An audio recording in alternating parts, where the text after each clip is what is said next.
chilling, how honey be? As King Poet would say, much respect to her. And also, Fashisqualalaw, which is Tatanese. It's one of the native language of our peoples over here in the southeastern North Carolina. And my name is H.T. Hill. Some call me Tyrone. Just wanted to greet you on this beautiful day. It is Gullah Geechee Cultural Heritage Month. So happy Gullah Geechee Cultural Heritage Awareness Month. I wanted to speak with you briefly as I travel up North 17, one of the highways that we frequent a lot in the southeastern North Carolina region. This is North Carolina Gullah Geechee TV. My goal is to bring about more of an awareness of the Gullah Geechee culture right here in North Carolina. Of course, we are connected to the beautiful South Carolina, and the corridor extends from Jacksonville, North Carolina, on down to Jacksonville, Florida on the coast, and extends up to 30 miles inland. Making this commute today,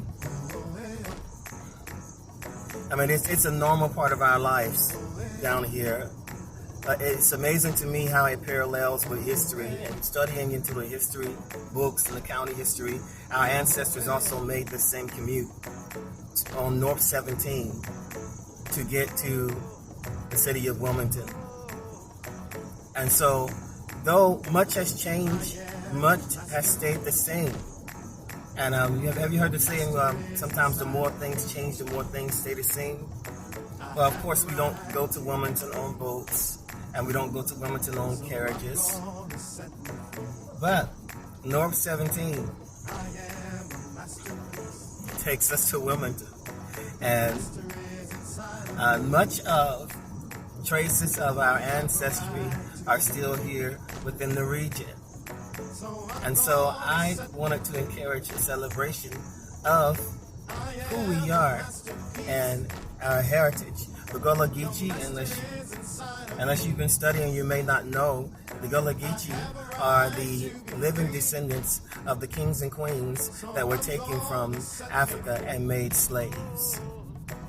They were brought here by the colonizers, and they were used to grow rice in the area to contribute to the economic wealth of the regions from North Carolina on down to Florida.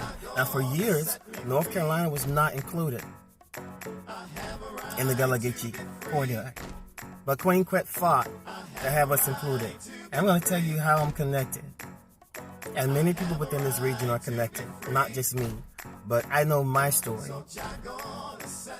Going up North 17, and I have a spoken word album coming up titled 17 North. It liberated me. It brought me into more history about myself and my family, and more opportunities. Brunswick County, New Hanover County areas, they were slave ports. Slavery was heavy around here. Many plantations, even today, there's plantations still in Brunswick County. There's no slaves on it, as there were back in the colonial days, but there are housing projects called plantations, and that name has caused some confusion and disagreements throughout the years. Some fight to keep the names on those residential places, stating that they are plantations, and some fight to have it removed. But however, the more things change, the more some things stay the same. How I'm connected is my great, hang on, let me get this right.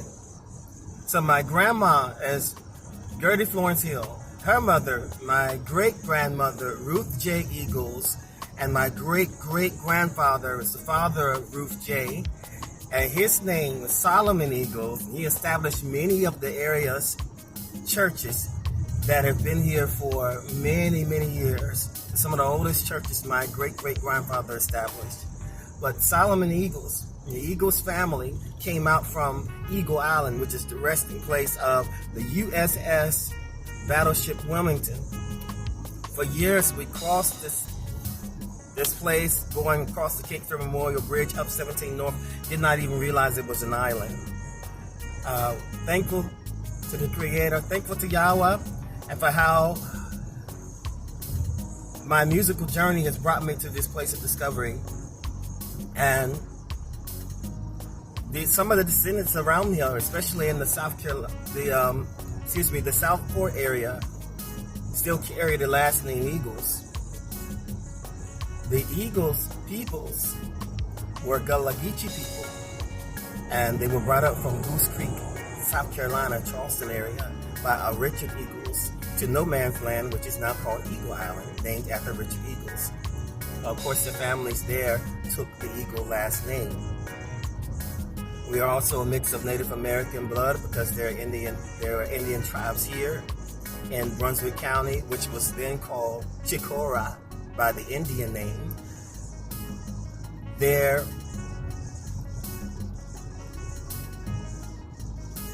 also there's a rich history, mix of Native American. And in those families, like I said, a lot of descendants came out from the islands.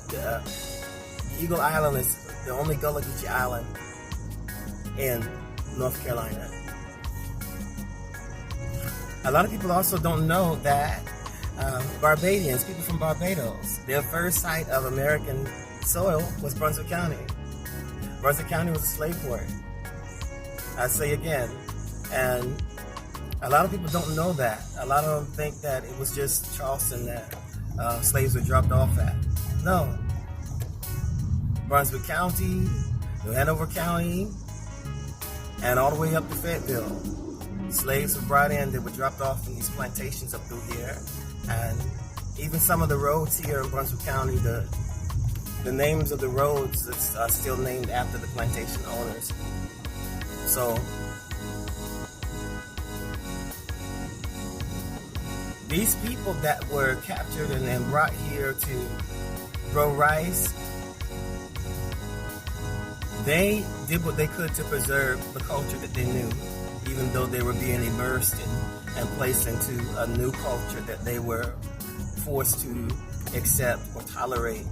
And these people, they decided to find creative ways, and we are a creative people, to hold on to their ancestry. North Carolina for a while has been excluded, but thankfully Queen Quet fought for us. And now I am learning some of the things that we've been doing, some of the things that we've been saying. It comes from Gullah. So as I get the opportunity, I'm going to share the connections that I am making. Each territory, has a different expression of what Gullah is. What it looks like in North Carolina, it may not look like that in South Carolina, but they're all connected. Same thing with Georgia and Florida. Each part of the corridor is unique, but nevertheless all connected.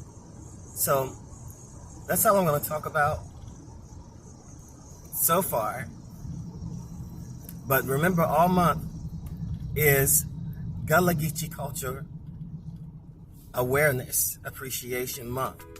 And also, we're doing the Gullah, North Carolina Gullah Community Elders Day. Come on out to Cox Landing, North Carolina. It's going to be awesome. We're going to honor our elders. We're going to honor the ones that we have here with us now. Honor each other, honor Yahweh. Come together, and we're just going to have a good time. Have a good time with the community. Be there. Wear your African attire. It's going to be from 2 p.m. to 4 p.m. and I might even extend it to 5 p.m. We still need vendors. So if you are interested in vending, reach out to me. Peace and blessings.